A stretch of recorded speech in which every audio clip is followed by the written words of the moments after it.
This is Dr. Aparna. I am an Ayurvedic psychotherapist, a passionate infopreneur, edupreneur, and medical writer. So, happy International Yoga Day to all, to everybody. So, on this occasion, I thought my session today would be on yoga. So, before beginning the session, no, we all have heard of yoga, and we all have our opinions on yoga. So, on this, magnificent occasion, it is my way of promoting yoga. So, let's cherish, nurture, and promulgate the extensively immense boon of our ancient Indian legacy, that is yoga.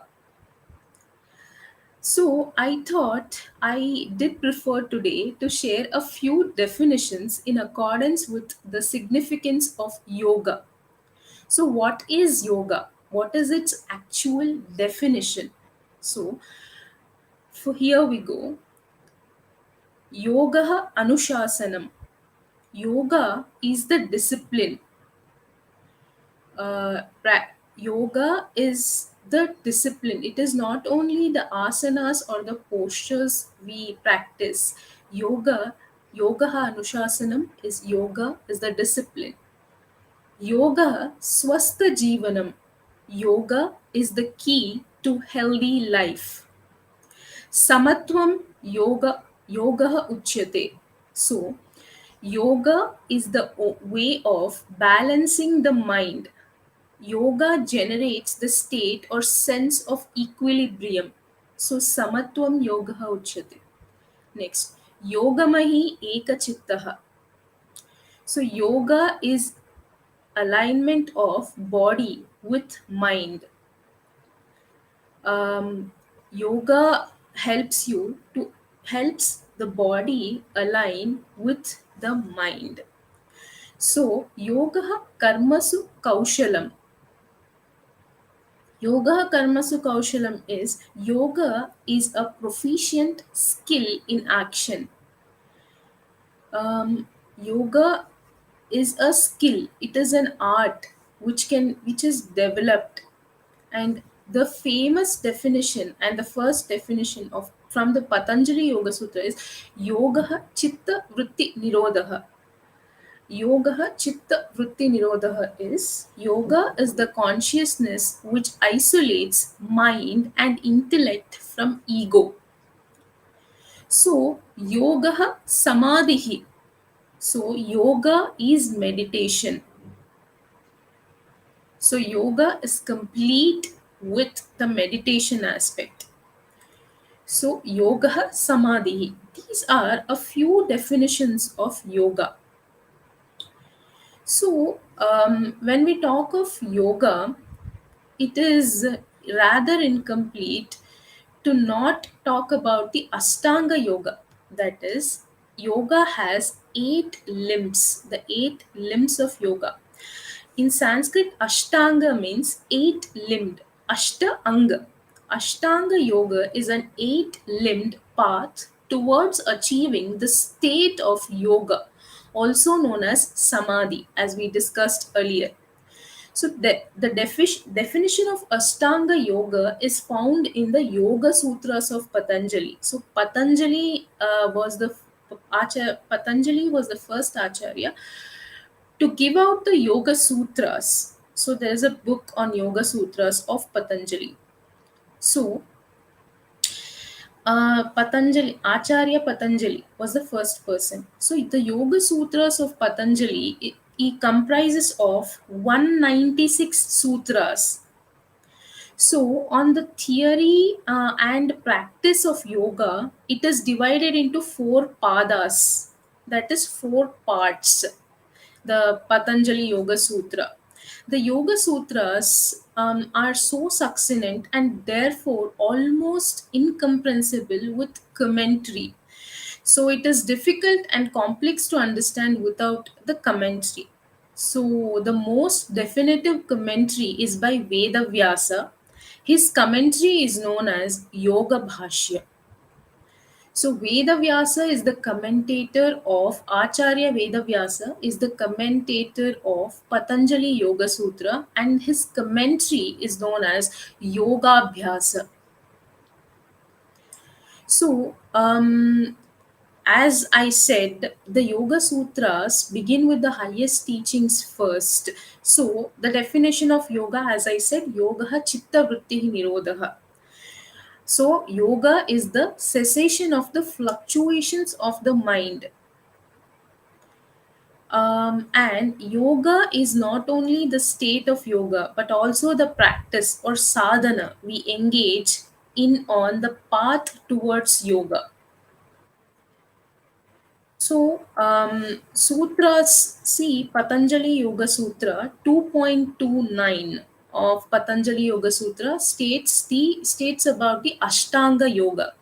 So, what are the Ashtanga Yogas? Yama, Niyama, Asana, Pranayama, Pratyahara, Dharana, Dhyana, Samadhi.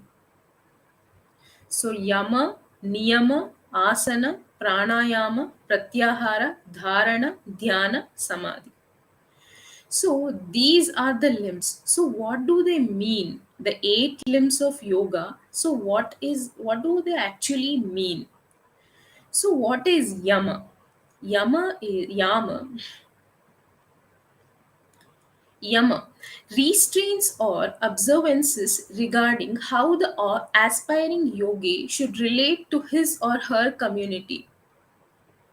The yamas are, so yama is the restraints or observances.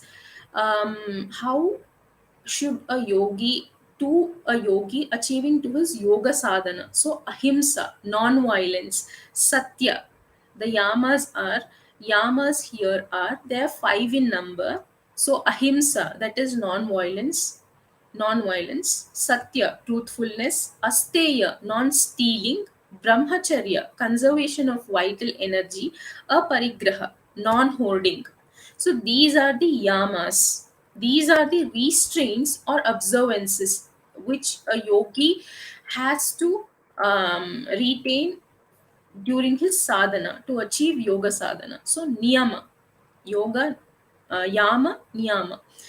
Niyama, intense observances that the aspiring yogi should carry out in his or her daily life in order to have a body and mind suited for yoga. The niyamas are, what are the niyamas? So we have yamas, we have seen that they are restraints. So niyamas are what you have to cultivate, or what are the observances needed so that the aspiring yogi should follow. So the niyamas means rules in to tell it in the simple words. So shaucha is cleanliness of the body and mind, and santosha is contentment. Tapas is discipline. Swadhyaya is self study. Ishvara pranidhana. So surrender to the divine. These are the niyamas. So shaucha, santosha, tapas, swadhyaya, Ishvara pranidhana. That means cleanliness of the body and mind, contentment, discipline, self study, and surrender to the divine. Okay, after yama and niyama, the asana part. So the asana is the thing we all know.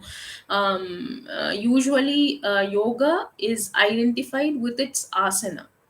So asana is the seat majorly. That means these are meditative postures postures.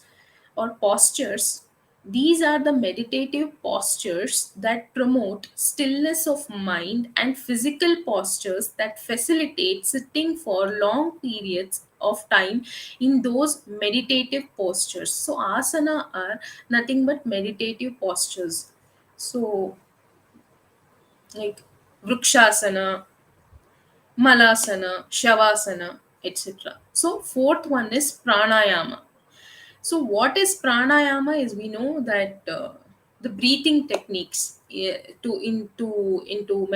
say in simple words, prana is life force or breath or vital energy, and yama um, is restraint. Pranayama translates to the extension of the life force. Pranayama are breathing practices that involve the retention of breath. So, Pratyahara, second after Yama, Niyama, Asana, Pranayama, the fifth is Pratyahara. Pratyahara is the withdrawal of the senses from the things that are not conducive to the practice of yoga. A moving from the external to internal world. When the five senses are quelled, the mind can then become still. So, Pratyahara is withdrawing of the senses. Actually, when we talk of mind control and a withdrawal from the unwholesome objects, we talk about that in Sattva Vajaya Chikitsa, in Ayurveda. So basically, what I practice also involves Pratyahara. So I will talk about Pratyahara in detail in a different session.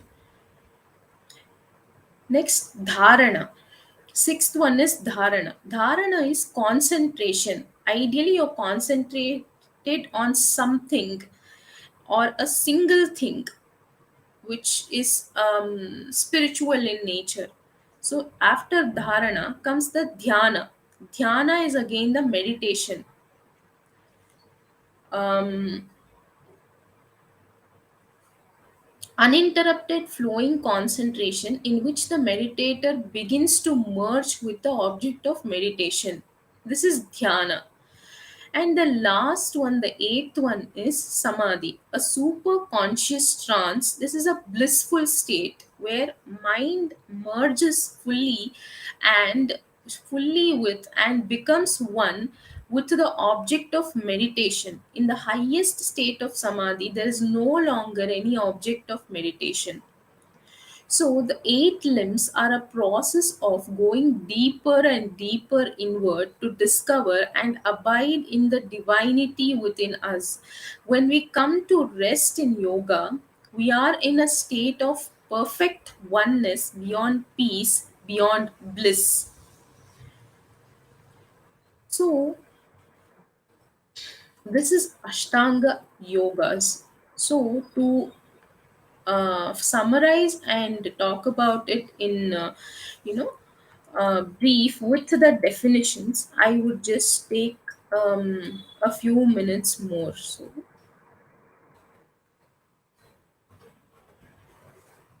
So yoga,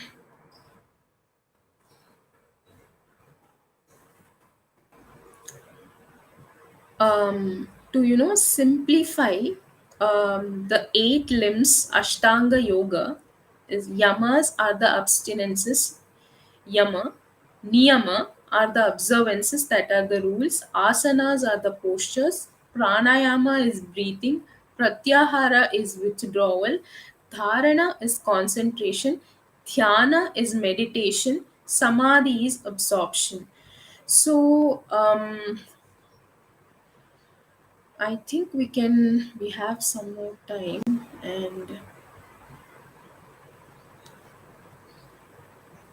as you can see in my background, there are all the yoga, and the important thing what I emphasize on in my treatment aspect is the pratyahara. So pratyahara is the fifth limb of yoga. Its meaning is withdrawal of the senses. So the term Pratyahara is composed of two Sanskrit words, Prati and Ahara. Ahara means food or anything we take into ourselves.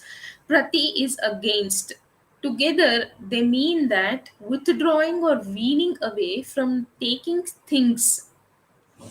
So, yoga It's the conscious, so Pratyahara is the conscious withdrawal of energy from the indriyas, sense organs. So, indriyas,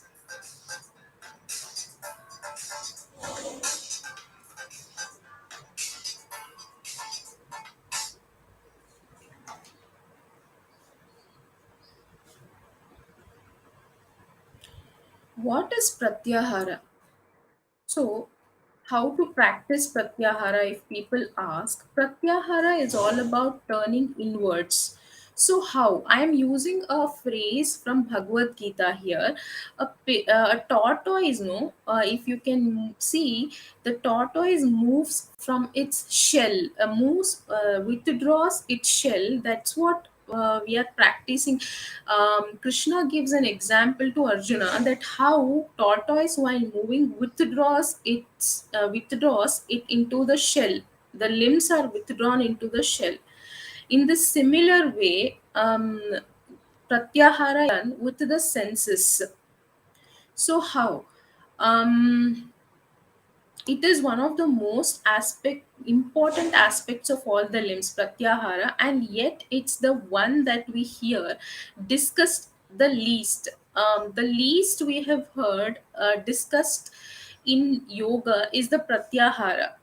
So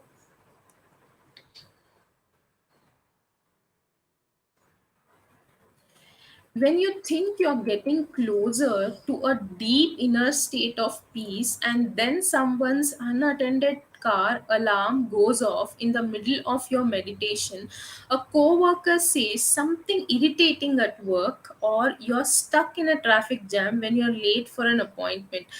See, it is certainly, bringing the consciousness and the concentration to the to one thing. That is, you have to the main thing in Pratyahara is to you know is the mind control. How do you control the mind?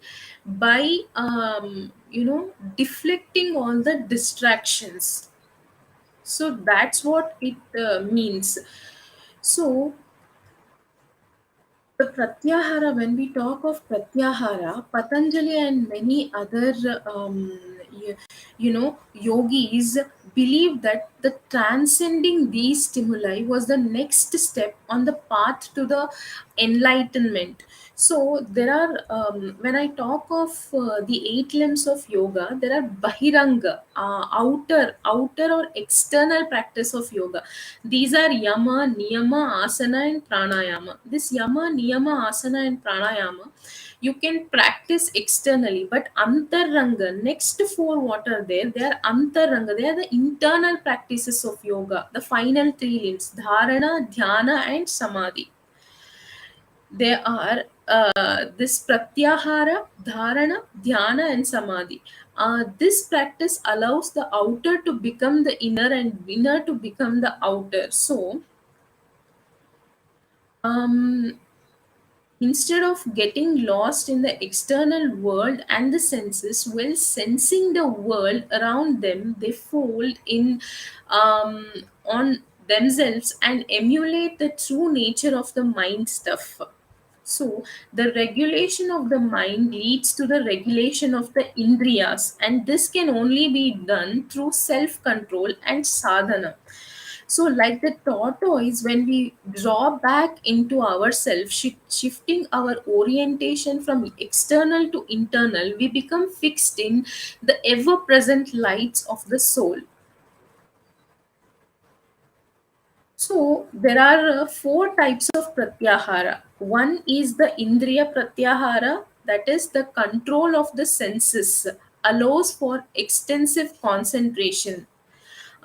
Senses means here, it means the senses, the five sense organs, and the five organs in action, and the mind. control of the senses means that. So first thing is indriya pratyahara. So the control of senses allows for extensive concentration. What it does is indriya pratyahara helps in concentration, like concentrating in one thing. So prana pratyahara, second is prana pratyahara. So control of prana. Prana is vayu, the air. Prana controls our senses, so control of prana is necessary to stop our energy from becoming scattered. So prana pratyahara is also achieved through the pranayama. So once you have the control over the pranayama, once you have siddhi over the pranayama, then you can achieve siddhi in prana pratyahara also. So third is karma pratyahara. So what is karma? Control of action, restraining ourselves to follow the right path of action. Right path of action. So, karma pratyahara is restraining ourselves to follow the right path of action. And the last thing is mano pratyahara. This is the main thing, control of the mind from the senses. So, four pratyaharas, I'll repeat it once again. Indriya pratyahara, control of the senses. Prana pratyahara, control of prana, that means air. Karma pratyahara, control of action. Mano pratyahara, control of the mind from the senses. Why is pratyahara important? So I'm talking about pratyahara. Why is it important? The ability to withdraw our senses and so control the noisy mind may sound like a killjoy, but in reality, it restores the pristine flavors, textures, and the discoveries that we associate the innocence and freshness of a childhood. A person, when he achieves siddhi in pratyahara, after controlling the senses, the prana, the action, and the mana, his mind, he is full of innocence and freshness of childhood. Is he's ready to gain more knowledge or jnana.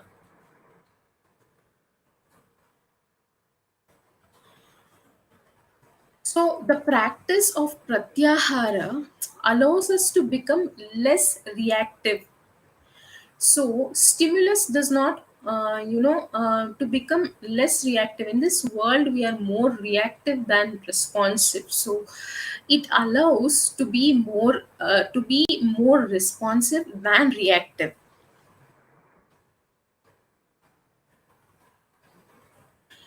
So these are some of the important points, of pratyahara. So what I meant to talk is, I have only told just a little bit, a small part of yoga. Today I have spoken on it. So to conclude,